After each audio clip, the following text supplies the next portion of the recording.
telling you I want to commit suicide, and I tell you what's wrong with me, and you don't have any positive feedback for me, really.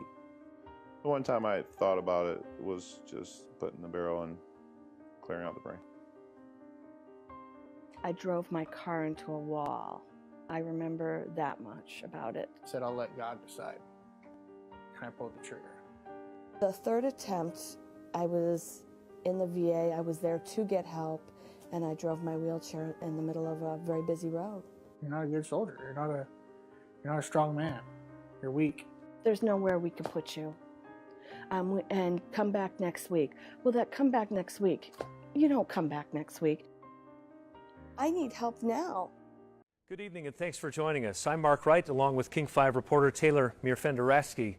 For the next hour, we're going to talk about veterans and suicide. We have 4 people who are all military veterans, all of them working in a little bit different capacities in trying to solve this problem. So we want to encourage those of you watching on the live stream, especially on the King 5 Facebook page, if you have questions, go ahead and write the questions in the comment lines. We have some web producers upstairs who are going to be answering and connecting you with resources.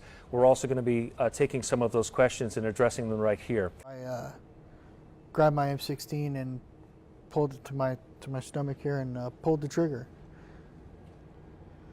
A bullet went through me before it hit my skin. I think right as it was touching my skin, I regretted what I did. It's like, see me, look at me. I'm going to do something bad, but I'm going to do it in a soldierly way. I'm going to get in a fight. I'm going to do something. I'm not going to ask for help, but I'm going to try to get your attention. I want to point to something that Jeffrey Wilson says.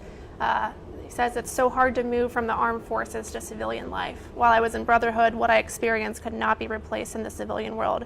We crave something that cannot be found, and this causes our depression and fear of a world we don't understand. Wow. So there's actually a study that shows that it takes the average veteran 3 to 5 years to acclimate back into being, and that's just the average veteran. That's not the combat veteran. Mike said something that resonated with what you just said. I can't do groups of people, too much anxiety. So I'm hearing that from Mike. Thank you very much. It took its toll. I did go and ask for help. I'm telling you, I'm in trouble. I might, I feel at risk to myself. I don't see a person, I see a soldier. A piece of equipment that I need to get rid of because it's faulty. Wow. If you told any of them, right, then you're likely not to get promoted again. You're going to be seen, like Larry just said, you're damaged goods. Out you go, right? So there's that, that I'll call it the stigma or the barrier. And now in the military today, now they have MFLACs, Military Family Life Consultants. But this is not your father's VA, meaning from the Vietnam era. It's completely different. And Tony's been on a mission to try to get our veterans, connected to the VA for services. Every veteran that's on Facebook right now can join the 22 is 22 Many page. 22 is 22 Too Many, which is one of our programs.